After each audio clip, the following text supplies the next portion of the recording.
اور الذی یرشد بنی الی الحق، اس تفسیر میں بتانا بھول گیا کہ جو مال اولاد کام نہیں آئے گی، تو یہاں کون سی اولاد کام نہیں آئے گی؟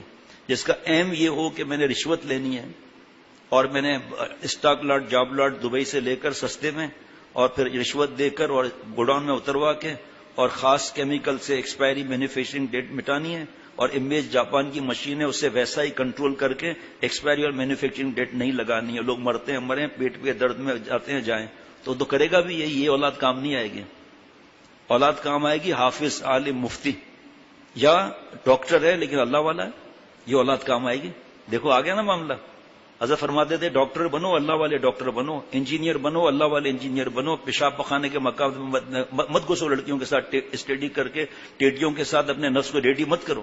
حافظ ڈاکٹر فرجام کھڑے ہو جاؤ، یہ حافظ ہے، چائلڈ اسپیشلسٹ ہے، داڑھی دیکھیں آپ شرعی، مونچھیں دیکھیں، بال ٹوپی اتارنا ذرا، بال دیکھیں سنت کے مطابق، ٹخنا کھلا ہے چھپا ہے بھائی؟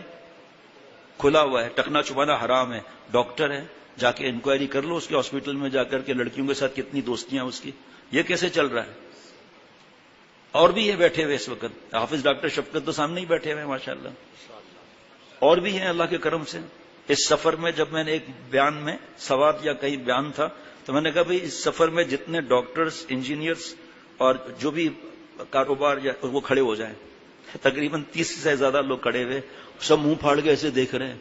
بھائی آپ غلط آدمی کے پاس جا رہے ہو جو کہتا ہے ماں باپ کو چھوڑ دو، ڈگری چھوڑ دو، دکان بند کر دو۔ ہاں یہ ضرور ہے کہ ہر شخص حافظ، عالم، مفتی نہیں بن سکتا، فرض کفایہ ہے، بنے بنے نہ بنے نہ بنے، لیکن چاہے حافظ، عالم، مفتی ہو، چاہے ڈاکٹر ہو، چاہے اسٹوڈنٹ ہو، چاہے جو بھی ہو، چاہے او لیول ہو یا اے سے لے کر زیڈ لیول تک ہو، بس اللہ کو ناراض نہیں کرنا ہے، یہ فرض ہے۔ یہ گناہ سے بچنا، اپنی جوانی کو گٹر لائن میں نہ ڈالنا، دل میں زنا کے خیالات نہ پکانا۔ ہم سب کو مشکل لگ رہی ہے یہ بات، لیکن جب اسٹارٹ کریں گے نا اس طرح کہ کیسے ہماری جان چھوٹے گی، پھر آدمی حیران ہو جائے گا کہ ہم ڈر کے خامخواہ دین سے دور رہے ہیں۔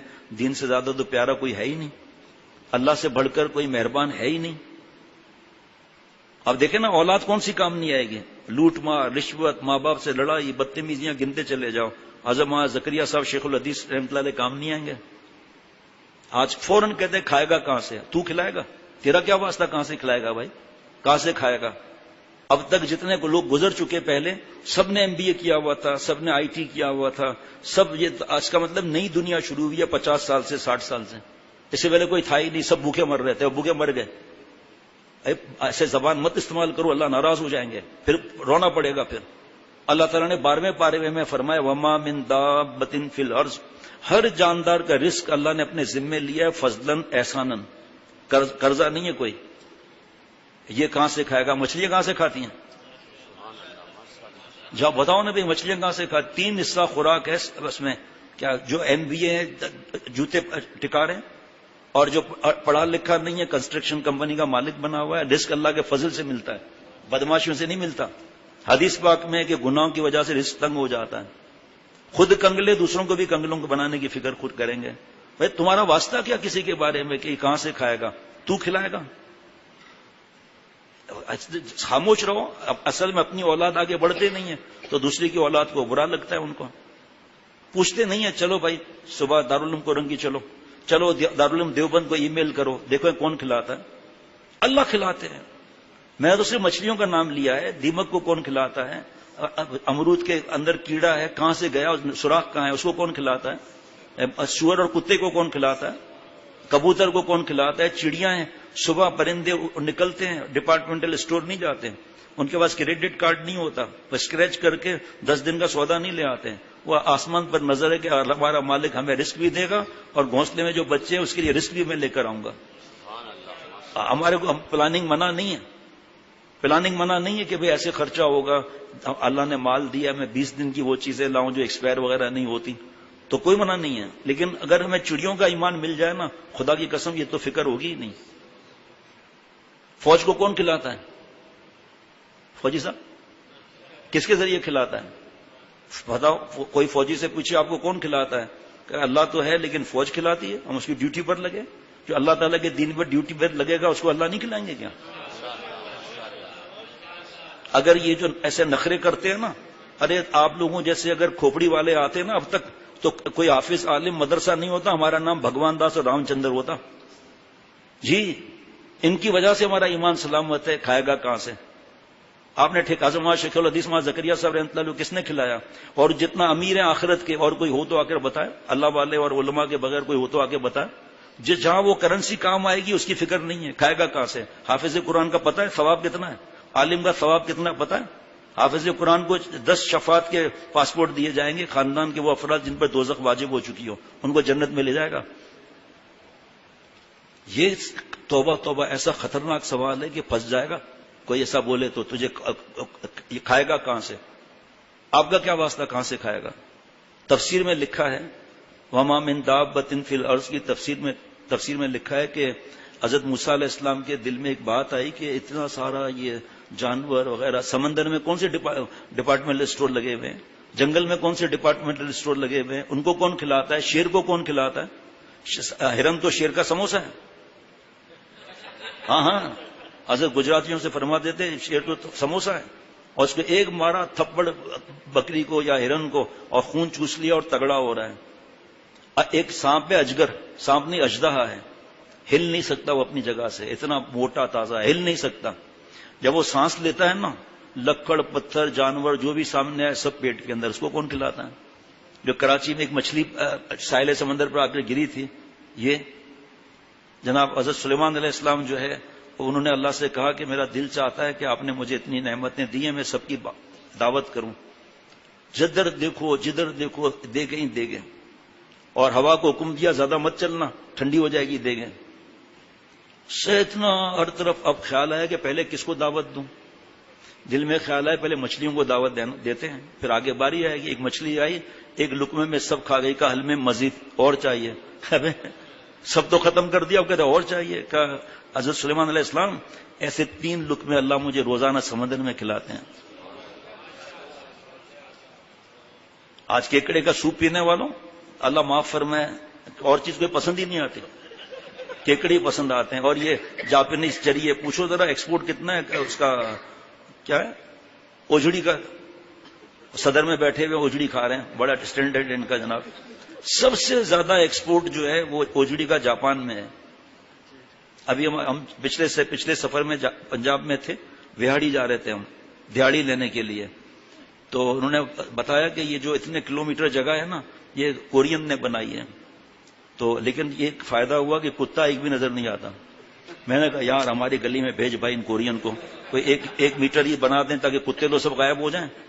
یہ ہمیں اچھے لگتے، کتا اور سور کھانے والے. کیا ہماری کھوپڑی کا حال ہے، اللہ معاف فرمائے. خوش ہوتے ہیں نکل کر کے، اللہ بھی خوش ہیں. کہاں سے کھلائے گا؟ حضرت ابوبکر صدیق رضی اللہ تعالیٰ عنہ کو کس نے کھلایا؟ آپ کہیں گے صحابہ تھے وہ رضوان اللہ علیہم اجمعین. ٹھیک ہے جی، جاؤ تاریخ پتا کرو کہ تابعین نے پوچھا کہ ہم نے سنا ہے کہ آپ گھٹلی کھاتے تھے، کھانے کو نہیں ہوتا تھا، کیا مزہ آتا تھا؟ فرمایا جب گھٹلی نہیں ملی تو میں پتا چلتا تھا کیا فائدہ ہوتا تھا. میں صحابہ کی سمجھ نہیں ہے، جبکہ ہماری شریعت نے ہم لوگوں کمزوروں کو کمانے کو منع ہی نہیں کیا. آپ جب ایک اپنے اولاد کو، بیٹے اور بیٹیوں کو حافظ بنا رہے ہیں، عالم بنا رہے ہیں، تمہیں پہلے بتاؤ تکلیف کیا ہے، کیوں اپنا نقصان کراتے ہو آخرت کا؟ حضرت موسیٰ علیہ السلام کے دل میں آیا کہ یہ کس طرح رزق کے سسٹم بنے گا. وہی آئی کہ آپ اپنا عصا چٹان پر ماریے، چٹان 2 ٹکڑے ہو گئی. پھر ماریے، 2 ٹکڑے ہو گئی. پھر ماریے، تیسرا ٹکڑا ہو گیا. 3 چٹان کے بیچ میں ایک ہرا پتا کھا رہا تھا، ہرا کیڑا ہرا پتا کھا رہا تھا. اور جو کہہ رہا تھا حضرت موسیٰ نے سنا اور وہ تفسیروں میں آ گیا، سبحان من یرانی و یعرف مکانی و یذکرونی ولا ینسانی. پاک ہے میرا اللہ جو 3 چٹان کے بیچ میں مجھے دیکھ رہا ہے. پاک ہے وہ اللہ مجھے رزق پہنچاتا ہے، مجھے بھولتا نہیں. پتا کھا رہا تھا جناب. اب جو شیکسپیئر کھوپڑی، پتہ نہیں کیا انگریزی میں بولتے ہیں کھوپڑی کو، بس وہ جو ایسا نہیں ہوتا ایسا لگا ہوا اور کھوپڑی بنی ہوئی کہ ڈینجر ہے جی، سمجھو وہ، چلو جی سمجھو وہ ایک مثال ہے. انہوں نے حضرت والے خلیفہ مولانا عبدالحمید صاحب ساؤتھ افریقہ کے برازیل میں تھے. تو ایک صاحب آیا بیان کے بعد، سر ایکسکیوز می، سمجھ گئے کہ کیا معاملہ ہے. بیان بہت اچھا تھا. پھر کہ ایکسکیوز می ایک بات سمجھ میں نہیں آئی. آپ بولیں گے بھی انگریزوں کی طرح، انگریزی زبان سے نفرت کریں گے، گناہ گار ہو جائیں گے ہم. انگریز بننا منع ہے. زبانیں سب اللہ کی نشانی ہے، واختلاف السنتکم والوانکم، اللہ کی پہچان ہے، لڑنے کا نہیں ہے. ان کو حقیر نہیں سمجھنا. مسلمان انگریز ہوگا وہ کیا انگلش میں پڑھے گا یا میمنی میں پڑھے گا؟ بھائی فیصلہ آپ کے اختیار میں نا. انگریز بننا منع ہے, ان کے اسٹائل میں بولنا یہ منع ہے. سچ کہہ رہا ہوں, یہ منع ہے.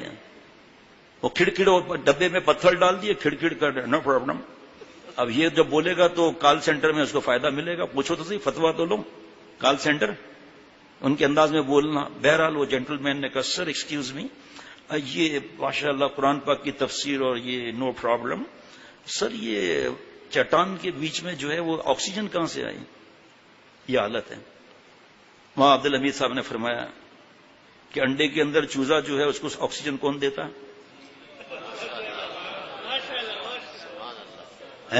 آگے سن, آگے ماں کے پیٹ میں دودھ کون پلاتا ہے؟ جو باہر آتے ہی بچہ روتا ہے دودھ چاہیے. ماں کے پیٹ میں آکسیجن کیسے پہنچتی ہے؟ کوئی سسٹم ہے جو ماں سانس لے رہی ہے وہ لائنوں سے ہوتے ہوتے بچے تک جا کے پہنچتا ہے؟ وہ امرود کے اندر کیسے پہنچ گیا کیڑا بتاؤ؟ دیمک ہے پتہ ہی نہیں ہے, اچانک دھڑ سے جناب گر گیا درخت یا دروازہ گر گیا وہاں پر. ایسے زیادہ جینٹل مت بنو. اللہ نے تم کو ٹھیکہ نہیں دیا کہ تم سوال پوچھتے رہو کہ کون کھلائے گا تمہیں. پتہ چل جائے نا کون کھلائے گا تو ہم بوڑھے ہوں گے, ہم کہیں گے یار ہمیں بھی حافظ عالم بننا ہے بھائی. ہے جی, مرغا لڑانا منع ہے. لڑانے والے مرغے کو گود میں لے کے سیٹ صاحب کھلاتا ہے, کھا بھائی کھا بھائی, تو لڑانا ہے نا. اور دوسرے کو کہتا ہے چل بے جا کے کچرے کے اندر سے جا کے چک چک کر. تو جو اللہ کے دین میں آگے آتا ہے نا اللہ اسے کھلاتے ہیں. دوسرے بیچارے رات دن حضرت مفتی عاشق الہی صاحب رحمۃ اللہ نے فرمایا کہ جو پیدا ہوا ہے اس کو محنت کرنی ہے. بسم اللہ. توبہ کا دروازہ کھلا ہوا ہے. جو اللہ کا کام ہے اس کے بیچ میں دخل اندازی مت دو. بڑے بڑے ہم جانتے ہیں کس طرح آتے ہیں وظیفہ لینے کے لیے, جاب نہیں مل رہی. کتنی کمپنیاں کورونا کی وجہ سے بند ہو گئی. تو رسک آپ کے ہاتھ میں ہے نا, تو جاؤ دوسری جگہ اپلائی کرو, بزنس کرو. ابھی ہمارے دوست ٹریولنگ ایجنٹ ہیں, انہوں نے بتایا کہ جب سے کورونا آیا ہے تو کئی ٹریولنگ ایجنٹ نے ڈرائی فروٹ کا اور یہ کام شروع کر دیا. گھر میں دال روٹی تو ہے. بڑے بڑے ٹریولنگ ایجنٹوں کی کیا حالت ہے, بڑے بڑے ایئر لائنس کی کیا حالت ہے. کون رسک دے رہا ہے؟ کوئی ایک مجھے بتاؤ جو بھوک سے مرا ہو. ایک پرندہ ہی بتا دو بھوک سے مرا ہو. اتنے پرندے ہیں, کون کھلاتا ہے؟ سمندر کے اندر, دریا کے اندر, اور جناب یہ جنگلوں کے اندر کیا کیا ان کی خوراک ہے. ہاتھی کی خوراک کیا ہے, کتنا کھاتا ہے وہ؟ اس کا امپورٹ بھی زیادہ, ایکسپورٹ بھی زیادہ, تو وہ کامیاب ہے. ایسے آدمی کو پیار سے بولنا چاہیے, بھائی ہمارے بچوں کا دماغ مت خراب کرو, مہربانی کر کے آپ ادب سے محبت سے ہم سے ایسی باتیں مت کرو. آپ پتہ کرو علماء سے کہ پھنس نہ جاؤ آپ. ایک پرائم منسٹر سے کہتا ہے کہ سر آپ کے پاس کوٹا ختم ہو گیا ہے اور مجھے پیسے چاہیے ہی نہیں, میں نے تو صرف آپ کی خدمت کرنی ہے. پرائم منسٹر مہینے کے بعد اس کو کچھ نہیں دے گا. ایک ایک کی تاریخ اٹھا کر دیکھو نا, صحابہ رضوان اللہ علیہ مجمعین سب تاجر تھے. کیسی کیسی تکلیفیں, پیٹ پہ پتھر باندھے, ان کو کس نے رزق دیا؟ حضرت پھول پوری رحمۃ اللہ علیہ کھانا کھا رہے تھے, ارہر کی دال اور موٹے چاول. پیارے شیخ جنہوں نے بچپن سے ہی نیک تھے, شیخ العرب العجم حضرت والا رحمۃ اللہ علیہ, فرمایا کہ مجھے حکیم اختر اس موٹے چاول اور ارہر کی دال میں بریانی کباب کا مزہ آ رہا ہے اور اللہ مجھے کھلا رہا ہے. تو ہماری حضرت نے کہا حضرت معافی کے ساتھ یہ ارہر کی دال اور اس میں کیسے یہ آپ فرما رہے ہیں؟ فرمایا کہہ رہے بھائی بریانی کباب میں بریانی کباب کا مزہ کون رکھتا ہے؟ اللہ. تو اللہ ارہر کی دال اور موٹے چاول میں وہ مزہ نہیں رکھ سکتا. حضرت کا واہ واہ واہ واہ. پھر حضرت آپ فرما رہے ہیں اللہ مجھے کھلا رہا ہے, اللہ کیسے آپ کو کھلا رہا ہے؟ فرمایا یہ ہاتھ یہاں آ رہا ہے نا, میں کھا رہا ہوں, خدا نہ خواستہ پیرالائسس ہو جائے. مثال ایک, اللہ باپ فرمائے سب مسلمانوں کو, مجھے بھی صحت اللہ عطا فرمائے. اب یہ کھا نہیں سکتا ہاتھ سے, تو یہ طاقت جو جس سے کھا رہا ہے اور نیچے جا رہا ہے آ رہا ہے, اس یہ طاقت کس نے رکھی ہے؟ تو اللہ ہی تو کھلا رہے ہیں مجھے. ایسا جملہ مت کہو کہ اللہ ناراض نہ ہو جائے. حافظ قرآن کے لیے 6 کتابیں لے لو, آپ خرید لو, پتا چلے گا اس کو ثواب کتنا ملے گا. پھر اپنے ابھی ایک صاحب جو ہے وہ کل پرسوں ہے, نئے مسلمان ہوئے ہیں, کہنے لگے کہ میرا بیٹا اور بیٹی حافظ بن رہے ہیں. جی جناب, یہ عقل والے, اور بیٹوں کو تربیت دی, پڑھایا, منع نہیں, تربیت بھی تو کرو نا. اس تربیت نہ کرنے کی وجہ سے, ماں باپ کے حقوق نہ سمجھنے کی وجہ سے, وہ کتنی بڑی تعداد میں لوگ ماں باپ سے بدتمیزی کرتے ہیں, کتنا ان کی دل دکھاتے ہیں, کتنا ان کی آسمان پر لے جاتے ہیں. اگر یہی ماں باپ دنیا تو خود ہی سیکھے گا, دین سکھا دیں, ایمان سکھا دیں, اسلام سکھا دیں. جو اللہ کو سمجھ لے گا, آپ صلی اللہ علیہ وسلم کی محبت کو سمجھ لے گا, وہ تو خود بخود انشاءاللہ تعالیٰ پھر ماں باپ کا ادب کرے گا. ماں سے جھڑک کے بات کرنا، ماں بیچاری دیکھ رہی ہے اسے. آپ زیادہ سمجھتی نہیں ہیں، زیادہ ہمیں مت سمجھائیں. باہر ہم رہتے ہیں، آپ نہیں رہتی. آپ کو پتہ ہی نہیں ہے کہ حدیث پاک ہے کہ ماں باپ کے ستانے والے کو موت نہیں آئے گی جب تک کہ ان سے دنیا میں انتقام نہ لیا جائے. کیسی خطرناک بات ہے. کتنے لوگوں کو حدیث پاک پتہ ہے؟ کتنے لوگوں کو حدیث پاک پتہ ہے کہ ماں باپ کو ایک نظر محبت سے دیکھنے سے حج مقبول نفلی کا ثواب ملتا ہے جناب. ہم تو بیٹھے ہوئے ویڈیو گیم اور کارٹون اور اسکور بڑھانا اور ایزی پیکج پتہ نہیں کیا بولتے ہیں، ہوم ڈیلیوری یا جو بھی بولتے ہیں، ڈیل ڈیل ڈیل، اس میں لگے ہوئے ہیں. ماں بیچاری کرا رہی ہے کہ بیٹا دانت میں شدید شوٹنگ پین ہو رہا ہے، مجھے مہربانی کر لے چلو. سنتے ہی نہیں ہیں. دماغ اس وقت رگوں کا کیا حال ہوگا، بلڈ سرکولیشن کا کیا حال ہوگا، بلڈ پریشر کا کیا حال ہوگا، ہارٹ بیٹ کا کیا حال ہوگا، اور بیٹھے رہنے سے ہاضمہ جو ہے اس کا کیا حال ہوگا. پیشاب کا تقاضا آئے گا، وہ جائے گا، بیٹھا ہوا ہے وہیں پر، کھڈا بن جاتا ہے، پتھری ہو جاتی ہے وہاں. اور بھی وجہ ہے لیکن زیادہ تر پانی نہ پینے کی وجہ سے. بڑے استنجا کا تقاضا روکا ہوا ہے، 10 بیماریاں ہو گئی اس کو، اب ڈاکٹروں کے دھکے کھا رہا ہے. اچھا وہیں ایک صاحب کھڑے تھے کینیڈا سے، پتہ نہیں کہاں سے آئے تھے، انہوں نے بتایا میرے دونوں بچے بھی حافظ بن رہے ہیں. کھائے گا کہاں سے؟ جو دنیا کما رہے ہیں، فکر میں ایجوکیشن کر رہے ہیں، کیا شریعت نے منع کیا ہے؟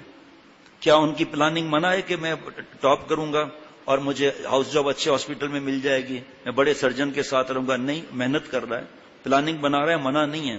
لیکن کیا اس کے پاس گارنٹی ہے کہ وہ زندہ رہے گا؟ مجھے تو درجنوں باتیں پتہ ہے کہ ڈگری آئی اور اس نے ٹی سی ایس والے نے بتایا، ماں رونے لگی. کہا کیوں محترمہ کیا بات ہے، خیریت؟ کہا یہ ڈگری قبرستان میوا شاہ میں جا کر میرے بیٹے کے قبر پر رکھ لو. وہ اللہ کے پاس چلا گیا. خود ہمارے حضرت والا طبیہ کالج میں پڑھتے تھے جس میں حکیم سعید کو جو ڈگری ہے وہ حضرت کو ڈگری تھی. تو وہاں پر حضرت کے ساتھ ایک دوست جاتے تھے ساتھ پڑھنے کے لیے. چھٹیاں ہو گئیں، واپس آئے، حضرت ان کے گھر پر گئے، نوک کیا. خاتون نے پردے سے پوچھا کون؟ محمد اختر. کیا بات ہے؟ کہ میرے دوست کو بھیجیں ہم کالج جائیں. رونے لگی. حضرت نے فرمایا خیریت آپ کیوں رو رہی ہیں؟ کہا کہ تمہارا دوست جو ہے نا اللہ کے پاس چلا گیا. حضرت 16 سال کے تھے. حضرت فرماتے ایسا جھٹکا مجھے زور سے لگا دل پر کہ حکیم اختر جوان کو بھی موت ہے، اس لیے جوانی کو اللہ پر فدا کریں، ہم عرش کا سایہ ملے گا. بار بار اللہ توفیق دیتے ہیں کہ عرش کا سایہ ملے گا. ٹھیک ہے جی، لیکن وہ جوان تو گھبرا گیا کہ جوانی اللہ پر فدا کروں گا، عرش کا سایہ ملے گا. حالانکہ جان بھی دے دے تو بھی سودا سستا ہے. علماء سے پوچھتے نہیں ہے، وہ برین واش کیا ہوا ہے میڈیا نے کہ یہ ہمارے دشمن ہیں. حضرت جعفر طیار رضی اللہ عنہ قلعے پر حملہ کیا ہوا ہے، سب کے پجامے خراب ہو رہے ہیں. بڑا پہلوان آتا تھا حضرت جعفر طیار رضی اللہ تعالیٰ عنہ، مارا ہاتھ کلٹی، اور جانور جو گھوڑا جانور وہ اپنے پاؤں سے ان کو لات مار کے پیچھے کر کے آگے بڑھ رہا تھا. حضرت والا نے بیان روک دیا، فرمایا ابھی ابھی اللہ نے دل میں ڈالا. اس زمانے کے گھوڑوں کو بھی پتا تھا دوست اور دشمن کا. آج ہم دشمنوں کو دوست سمجھ رہے ہیں، اور دوست جو ہمیں نیکی سکھائیں اور اللہ سے ملائیں اور ماں باپ کے حقوق سکھائیں، حلال طریقہ سے کمانا سکھائیں، وہ ہمیں دشمن لگ رہے ہیں. کتنا فرق ہو گیا. بادشاہ نے کہا سب لوگوں کو، ابے تم لوگوں کو فوج کو اتنا کھلایا ہے، بیوقوف ایک آدمی اکیلے سے لڑ رہے ہوں، لڑ نہیں رہے، اکیلا ہے، آگے بڑھتا جا رہا ہے. کہا بادشاہ سلامت، خربوزے کا اولاد، یہ اکیلا تھوڑی ہے، اللہ کی طاقت سے لڑ رہا ہے. وہ اللہ تھے، ہیں اور ہمیشہ رہیں گے. جمعرات کو آپ آؤ، آپ کہیں گے تو میں کھڑا کر دوں گا کہ بھئی A level, O level, M B A, doctor, engineer کھڑے ہو جائیں. دیکھنا انشاءاللہ تعالیٰ 30% کھڑے ہو جائیں گے انشاءاللہ تعالیٰ. وہ جن کی شرعی داڑھی اور ٹخنا کھلا ہوا، اور ان سے پٹیل کے بڑے ڈاکٹر بیٹھے ہوئے ہیں، میں آپ کو ان کا بتاتا ہوں ڈپارٹمنٹ، وہاں جا کے پتا کریں کہ اس ڈاکٹر کا کیا حال ہے. کہے گا ڈاکٹر تھوڑی ہے، یہ تو پاگل ہے. کہ کیوں؟ کہ لڑکیوں سے خیریت پوچھتا ہی نہیں ہے، لڑکیوں کی طرف دیکھتا ہی نہیں ہے. اتنی اللہ نے عزت دی ہے، سی او، چیئرمین وغیرہ ان کو بلاتے ہیں ماشاءاللہ، ان سے مشورہ لیتے ہیں کہ یہ آدمی وفادار ہے، اللہ تعالیٰ اور آپ صلی اللہ علیہ وسلم کا صحیح مشورہ دے گا، کھانچے نہیں بنائے گا. اللہ معاف فرمائے. بڑی باتیں ہیں جی، بڑی باتیں. اب سنیے، آپ لائیے. کاش کے کھوپڑی میں اتر جائے نا.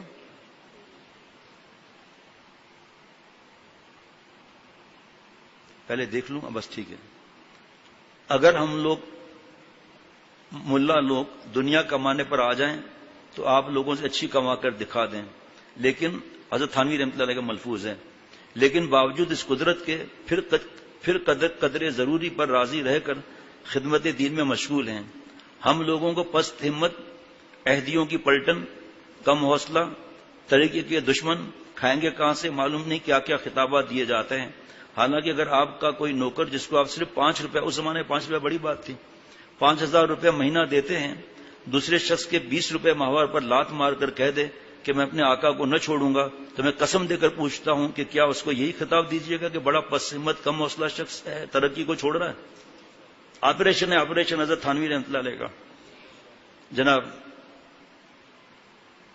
یا کہیے گا کہ سبحان اللہ کیسا عالی حوصلہ اور بلند نظر شخص ہے کہ اپنے آقا کی وفاداری میں 20 روپے کو آپ 20,000 سمجھ لیں تب بھی کم ہے اس وقت کے 20 روپے، اور اپنے آقا کے 5 روپے پر قناعت کی. اسی طرح ہم لوگ باوجود اس کے کہ اگر دنیا کمانے پر آ جائیں تو آپ لوگوں سے اچھی کما کر دکھا دیں، پھر بھی اپنے آقا یعنی حق تعالیٰ کی وفاداری کو نہیں چھوڑتے اور خدمت دین میں مشغول ہیں اور انہیں سوکھے ٹکڑوں پر راضی ہیں، تو ہم کو پست ہمت اور کم حوصلہ کیوں کہا جاتا ہے جی؟ آگے چلنا ہے؟ ٹھیک. فرمایا کہ اکثر اہل دنیا پوچھا کرتے ہیں کہ فی زمانہ عربی پڑھ کر انسان کیا کرے گا، حافظ بن کر کیا کرے گا اور کہاں سے کھائے گا. یہ 100 سال پہلے کا ہے، اس سے بھی پہلے کا ہے. یہ گند جو ہے نا یہ بہت پہلے کا ہے، یہ ابھی کا نہیں ہے. ابھی تو اور گند بڑھ گیا ہے. ہاں واہ بھائی واہ. ایک گائے کا کہاں سے، میں بتاتا ہوں کہاں سے کھائے گا. ایک اللہ والے حافظ عالم مفتی اور جناب مزے سے جا رہے ہیں. کسی نے کہا ملا تنس ملا، آج جگہ جگہ اللہ نے ملا کے نام رکھوا دیا ہے جی.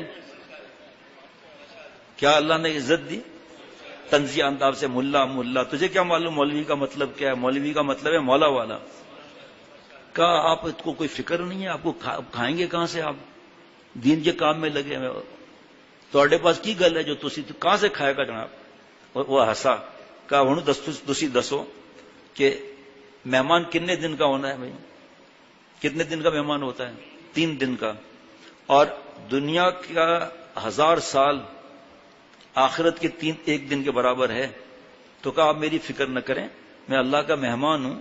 3 دن یعنی 3000 سال اللہ مجھے کھلائیں گے، پھر آ کر پوچھنا میں کہاں سے کھاؤں گا. بس وہ بھاگ گیا، پوچھا ہی نہیں. پھر سب سے بڑی بات یہ کہ آپ کو پنچایت کیا ہے، مجھے تو یہ سمجھ میں نہیں آتی. کوئی پنچایت ہو تو بتائے نا بھائی، پنچایت کیا ہوگی جناب. ایک آدمی بیوی کو گھمانے لے جاتا تھا، اور بیوی کہتی تھی سردار مجھے ہیلی کاپٹر میں بٹھا دیں. کہا 25,000 روپے کا ہے تھوڑی دیر کا. 25,000 کا ہے تھوڑی دیر کا، پیسہ بھی کوئی چیز ہوتی ہے. 70 سال تک بڑھیا کو ٹہلا دیا. اس پائلٹ کو رحم آیا، کہ میں آپ کو دونوں کو لے چلتا ہوں، اگر کوئی بولا تو پھر 25,000 میں لے لوں گا، پہلے بتا دیتا ہوں، ویسے فری. بیٹھ گئے جناب. اب وہ پائلٹ جو ہے ہیلی کاپٹر کو ٹیڑھا کر رہا ہے، یہ کر رہا ہے، گھما رہا ہے، وہ کر رہا ہے. تو پھر خاموش بیٹھے ہیں دونوں، بول ہی نہیں رہے. پھر پائلٹ نے کہا کہ بھائی بس ٹھیک ہے، میں تو ہار گیا اور اب آپ سے کچھ نہیں لے سکتا، ورنہ میں جان بوجھ کے اس طرح کرتا ہوں. آج تک کوئی ایسا نہیں ملا اور جس نے جو ہے وہ زبان نہ کھولی ہے، میں 25,000 اکیلا کما لیتا ہوں، کمپنی کا بھی معاملہ نہیں. تو اس لیے جو ہے وہ آپ لوگ پتہ نہیں کیسے کامیاب ہو گئے. کہا بھائی دیکھو آپ جب کلابازیاں کھلا رہے تھے نا تو بیوی گر گئی تھی، میں نے کچھ بولا؟ آستے آستے سمجھایا تھا کل آپ کو. آواز ہنسو منع نہیں ہے، آپ کو دلائل دوں گا منع نہیں ہے، اتنی آواز نہ ہو کہ دوسرے پریشان ہو جائیں، پھر میں لطیفہ سنا نہیں چھوڑ دوں گا. پھر تو کنٹرول میں ہو، منع نہیں ہے کوئی. تو پھر کہنے لگا میرے تو 25,000 گئے. کہا 25,000 بڑی قیمت رکھتے ہیں. بیوی کو کہتا تھا نا 25,000 بڑی قیمت رکھتے ہیں. یہ میرے سامنے کوئی آتا ہی نہیں ایسا بولنے کے لیے. اگر آ جائے تو پھر دم پر ایسا پیر رکھوں گا، چوں چوں چلائے گا. پھر کھائے گا کہاں سے؟ اس کو کون کھلاتا ہے ڈاکٹر صاحب کو جناب؟ کھائے گا کہاں سے؟ اس کا جواب ضابطے کا یہ ہے کہ اہل دنیا سے وصول کر کے اور ان کے اموال سے لے کر کھائے. اس لیے کہ عربی پڑھنے والے دین کی اشاعت اور حفاظت میں مصروف ہوتے ہیں، لوگوں کی اصلاح کی فکر کرتے ہیں، تو یہ لوگ عوام اور اہل اسلام کی ضرورتوں میں محبوس ہوتے ہیں، اس میں گرفتار ہوتے ہیں اس میں. اور یہ قاعدہ فقہ کا ہے کہ جو شخص کسی کی ضرورتوں میں محبوس ہو اور اس کا نان نفقہ اسی شخص کے ذمہ ہوتا ہے. چنانچہ اس بنا پر زوجے کا نفقہ شوہر پر، قاضی کا نفقہ بیت المال میں، اور شاید ہمارے نہیں، گواہی دینے والے کا نفقہ اس میں ہوتا ہے۔ بس جب علماء مسلمانوں کے مذہبی کام میں محبوس ہیں اور ان کے مذہب کی حفاظت کرتے ہیں، روز مرہ کی جزیات میں ان کو مذہبی حکم بتاتے ہیں، اور یہ شغل ایسا ہے کہ اس کے ساتھ دوسرا کام نہیں ہو سکتا، چنانچہ مشاہدہ ہے کہ دوسرے کام میں جو لوگ لگے ہیں ان سے یہ کام نہیں ہوتا، ان کا نان نفقہ بھی عام مسلمانوں کے ذمہ واجب ہوگا۔ تو علماء سے یہ پوچھنا کہ عربی پڑھ کر کیا کیجیے گا، کہاں سے کھائیے گا، اپنی حماقت کا اظہار ہے، اپنی حماقت کا اظہار ہے جناب، کیونکہ اس کا مطلب یہ ہے کہ جس بات کی فکر اور جس پر توجہ خود مسلمان کے ذمے تھی، اس کے بجائے خود سمجھنے کے علماء کے سامنے پیش کرتے ہیں اور بتلاتے ہیں کہ باوجود اس کے کہ آپ ہمارا کام کرتے ہیں لیکن ہم اپنی حماقت سے اس کے کام کو نہیں سمجھتے، اور باوجود یہ کہ آپ کی ضروریات کا ان کے ذمہ ہونا چاہیے بوجہ کہ آپ کے محبوس ہونے کے لیے، لیکن ہم اپنی عقل مندی سے اس کو تکفل کو اپنے ذمہ نہیں سمجھتے۔ پھر فرمایا کہ جس طرح اہل دنیا پر علماء کی ضروریات کا لازمی ہے ان پر، اسی طرح علماء پر بھی یہ ضروری ہے کہ تعلیم و تعلیم سے اصلی غرض خدمت دین رکھیں، نفس پروری، جہاں طلبی نصب العین نہ ہو، مال مقصود نہ ہو، نیز اہل دنیا سے اسی قدر لیں جس قدر ان کے حوائج ضروریات کو کافی ہو، یہ تحمل اور ہوائے نفس کے در پہ نہ ہوں۔ آج کل لوگ کہتے ہیں مولوی تو لوگ کافر بناتے ہیں، سو جناب کافر بناتے نہیں ہیں بلکہ کافر بتاتے ہیں، ایک نکتے ہی کو آپ لوگ اڑا جاتے ہیں، یعنی کافر تو لوگ خود بنتے ہیں مگر ان کو خبر نہیں ہوتی کہ ہم کافر ہو گئے۔ مولوی بتا دیتا ہے، جیسے کوئی نابینا اندھا جا رہا تھا، آگے کوئی خندق تھی مگر نظر نہ آتی تھی، کسی نے کہا دیکھو آگے خندق ہے، اندھے نے کیا دلیل ہے کہ آگے خندق ہے، بس دلیل یہی ہے کہ آگے چلنے دے، جب گرے گا خود معلوم ہو جائے گا، اس کو خود سوچتا ہی نہیں، تو آنکھوں والے کے کہنے پر اعتماد کرنا چاہیے۔ سو جناب ہم لوگ متنبع کرتے ہیں کہ دیکھو یہ کفر کی بات ہے، سے توبہ کر لو ورنہ آگے چل کر دوزخ کے گڑھے میں گرو گے۔ کیسے کیسی نشانیاں اللہ تعالیٰ کی رزق کی بھائی، کیسے کیسے سنڈی لگی ہوئی ہے، کیسے کیسے کیڑے لگے ہیں درختوں میں، وہ کیا کیا رزق ان کو مل رہا ہے رات دن۔ بعض لوگ ایسے ہیں اتنا گھسے ہوئے دنیا میں، بڑی تنخواہیں، بڑی کمائی، اپنا پرائیویٹ کام کر رہے ہیں، بزنس کر رہے ہیں، لیکن اصلاح کی فکر نہیں، اپنی جان چھڑانے کی فکر نہیں کہ ہم اللہ سے چپک جائیں، یہاں سے جان چھڑا لیں۔ کرو، کس نے منع کیا ہے؟ اپنی ضرورت سے 1000 گنا زیادہ، پھر بھی پیٹ نہیں بھرتا، اولاد کو بنانے کی فکر نہیں۔ اپنے اخلاق اپنی پہلے فکر کریں تو پتہ چلے جناب۔ اللہ تعالیٰ مجھے ہم سب کو معاف فرما دے۔ یہ بات میں نے طلباء کے لیے رکھی تھی، آپ کو بتا رہا ہوں۔ حضرت فضیل بن ایاز رحمۃ اللہ علیہ یہ پہلے ڈاکو تھے، مفتی احمد ممتاز صاحب نے سنایا تھا، یہاں آئے تھے، پھر جب توبہ کی، پھر علم حاصل کیا، محدث بنے۔ ڈاکوؤں کے سردار مائیں کہتی تھی سو جاؤ فضیل آ رہا ہے۔ علامہ ذہبی رحمۃ اللہ علیہ نے لکھا ہے کہ یہ وہ صوفی ہیں جو حدیث میں حجت ہیں، حالانکہ صوفیہ حدیث میں کمزور ہوتے ہیں لیکن یہ حدیث میں حجت ہیں، اور ان کے بیٹے علی وہ بھی حدیث میں حجت ہیں۔ ایک مرتبہ ہارون رشید اداس ہو گئے، جب اداس ہو گئے تو اپنے خادم سے فرمایا کہ چلو حضرت فضیل کے پاس چلتے ہیں، تھوڑا ان کی مجلس میں بیٹھتے ہیں تاکہ ہماری اداسی ختم ہو جائے۔ ہمارے حضرت مفتی رشید احمد صاحب رحمۃ اللہ علیہ فرمایا کرتے تھے کہ یعنی کہ مفتی احمد ممتاز صاحب کے شیخ اول، کہ ہارون رشید پورے مہذب دنیا کے بادشاہ تھے، اتنے بڑے بادشاہ تھے، تو دروازے پر گئے، دروازہ کھٹکھٹایا تو خادم آیا تو کہنے لگا ہارون رشید ہوں، حضرت سے کہیے تھوڑا وقت دیجئے۔ حضرت فضیل رحمۃ اللہ نے فرمایا کہ ہارون رشید سے کہو میرے پاس وقت نہیں ہے، کھائے گا کہاں سے؟ خادم گیا، پھر دروازہ بند کر دیا۔ اتنے بڑے بادشاہ ہارون کی ہمت نہیں تھی کہ بغیر اجازت چلا جاؤں، پتا تھا جاؤں گا تو اوپر والا چھوڑے گا نہیں، دروازہ بند کر دیا۔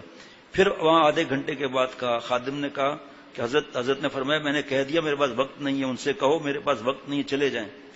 پھر خادم نے آ کر کہا، یہ بیٹھے رہے، پھر دروازہ کھٹکھٹایا، چوکھٹ پر بیٹھ گئے، پھر دوبارہ خادم سے کہا، خادم حضرت کے پاس گیا، حضرت نے پھر وہی فرمایا کہ ان سے کہو چلے جائیں میرے پاس وقت نہیں ہے۔ خادم نے سفارش کی تو حضرت نے فرمایا چلو ان کو لے آؤ۔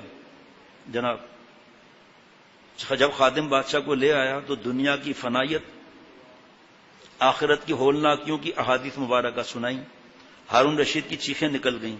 جب مجلس ختم ہو گئی تو بادشاہ نے اشرفیوں کو ایک تھیلا دیا، اشرفی سمجھنا گولڈ بارز، تھیلا پیش کیا۔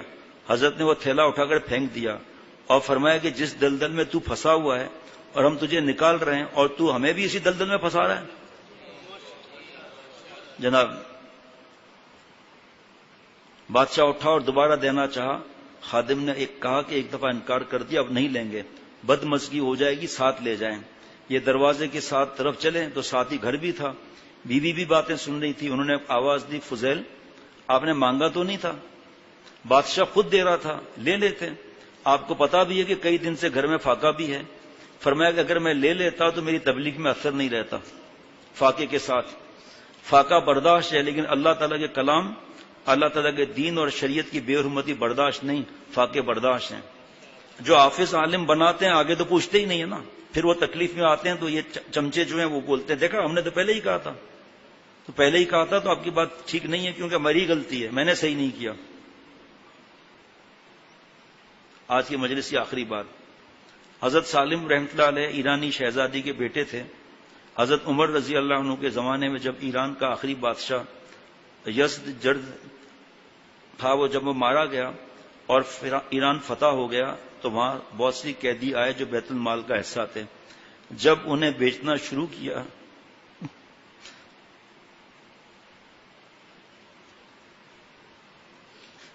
تو میں بادشاہ کی 3 بیٹیاں یعنی 3 شہزادیاں بھی تھیں۔ جب ان کا نمبر آیا تو ان کی نظریں نیچی ہو گئیں اور آنکھوں سے آنسو جاری ہو گئے۔ ایک وقت تھا کہ ہم بادشاہ کے گھر میں عزت سے رہتی تھیں، آج ہم بھیڑ بکری کی طرح بک رہی ہیں۔ حضرت علی رضی اللہ عنہ بھی بیٹھے تھے، عرض کیا یا امیر المومنین، ان کے ساتھ رحم کا معاملہ کرنا چاہیے، ترس کرنا چاہیے۔ حدیث میں ہے کہ قوم کے معزز لوگ ذلیل ہونے لگیں تو ان پر ترس کھاؤ۔ حضرت عمر رضی اللہ عنہ نے فرمایا کہ ان کے اوپر رحم اور ترس کی صورت کیا ہو سکتی ہے؟ عرض کیا کہ ان کے ساتھ 2 امتیازی معاملات کیے جائیں۔ نمبر 1، ان کی قیمت زیادہ لگائی جائے، اور نمبر 2، جو خریدار ان کو پسند ہو ان کے ساتھ بیچی جائیں، جو ان کو پسند ہو۔ حضرت عمر رضی اللہ عنہ خوش ہوئے اور فرمایا کہ اچھا مشیر اچھا ہوتا ہے، تم نے کتنا اچھا مشورہ دیا۔ چنانچہ جو ان میں بڑی تھی اور ملکہ حسن تھی، انہوں نے حضرت حسین رضی اللہ عنہ کو پسند کیا، وہ ان کے پاس چلی گئیں۔ دوسری حضرت ابو بکر رضی اللہ عنہ کے بیٹے محمد کو پسند کیا، وہاں چلی گئیں۔ تیسری نے حضرت عمر رضی اللہ عنہ کے بیٹے عبداللہ کو پسند کیا، وہ ان کے پاس چلی گئیں۔ تینوں ان کی صحبت میں جا کر مسلمان ہو گئیں۔ سبحان اللہ۔ حضرت حسین رضی اللہ عنہ کے پاس جو گئی تھی، اللہ نے ان کو بیٹا دیا جو زین العابدین کے نام سے مشہور ہے ہوئے۔ یہ ایرانی شہزادی کے بیٹے ہیں جو شہزادی محمد بن ابو بکر رضی اللہ عنہ کے پاس عنما کے پاس گئی، ان کو بھی اللہ نے بیٹا دیا جو قاسم کے نام سے مشہور ہوئے، جو فقہ سبعہ تھے، یعنی مدینہ شریف کے 7 مشہور مفتیوں میں سے ایک مفتی یہ قاسم بھی تھے۔ تیسری ایرانی شہزادی کو اللہ نے سالم دیا، وہ ایسے عالم تھے کہ جن پر پورا مدینے والے اعتماد کرتے تھے۔ حضرت سالم رحمۃ اللہ علیہ کا قصہ لکھا ہے کہ ایک دفعہ بیت اللہ شریف کے سامنے بیٹھ کر تلاوت کر رہے تھے اور رو بھی رہے تھے۔ بعض نے لکھا کہ بادشاہ سلیمان ابن ملک، اور بعض نے بادشاہ حشام کا لکھا ہے کہ یہ حج کے لیے آئے تھے۔ یہ اس وقت کی سلطنت جن میں موجودہ ملک مصر، شام، یمن، عراق، سعودی عرب ہے، اس کے بادشاہ تھے۔ جب دیکھا کہ حضرت سالم رضی اللہ رحمۃ اللہ علیہ بیٹھے ہیں، تلاوت کر رہے ہیں اور رو رہے ہیں، تو بادشاہ نے جلدی سے طواف کیا، 2 رکعت نماز واجب الطواف پڑھی، ان کے ساتھ بیٹھ گئے، اور بادشاہ اس انتظار میں کہ کب یہ مناجات کو روکیں اور میں ان سے بات کروں۔ جیسے ہی حضرت سالم رحمۃ اللہ علیہ فارغ ہوئے، بادشاہ سامنے آیا اور کہا السلام علیکم یا ابا عمر۔ وعلیکم السلام ورحمۃ اللہ وبرکاتہ یا امیر المومنین۔ بادشاہ نے کہا کہ کوئی حاجت کو مجھ سے طلب کرو، میں پوری کر دوں۔ حضرت سالم نے جواب نہیں دیا۔ بادشاہ سمجھا کہ شاید انہوں نے سنا نہیں، اس لیے دوبارہ بادشاہ نے کہا میرا دل خوش ہو جائے گا، آپ کوئی حاجت بتائیں تاکہ میں اس کو پورا کر دوں۔ جب دوبارہ کہا تو فرمایا اللہ کی قسم مجھے شرم آ رہی ہے کہ اللہ کے گھر میں ہو کر کے اللہ کو چھوڑ کر غیر سے مانگوں۔ بادشاہ خاموش ہو گیا، اذان ہو گئی، جماعت ہو گئی۔ حضرت سالم اپنی قیامگاہ کی طرف چلے، بادشاہ بھی پیچھے پیچھے ہو لیا۔ جب حضرت سالم رحمۃ اللہ علیہ اپنے قیامگاہ کی طرف جا رہے تھے تو راستے میں کوئی آیت کی تفسیر پوچھ رہا تھا، جواب دے رہے تھے، کوئی حدیث پوچھ رہا تھا، جواب دے رہے تھے، کوئی مسئلہ پوچھ رہا ہے تو ان کو بھی جواب دے رہے ہیں، کوئی اپنی مشکل پریشانی بتا رہا ہے تو اس کا حل بتا رہے ہیں۔ یہ کیسے لوگ ہیں سوچو ذرا۔ جب حرم سے باہر نکل گئے، بادشاہ نے مجمع کو چیر کر کان میں کہا اب تو آپ حرم سے باہر آ گئے نا، یہ دنیا کی باتیں نہیں کرتے، مسجد میں پھر حرم میں۔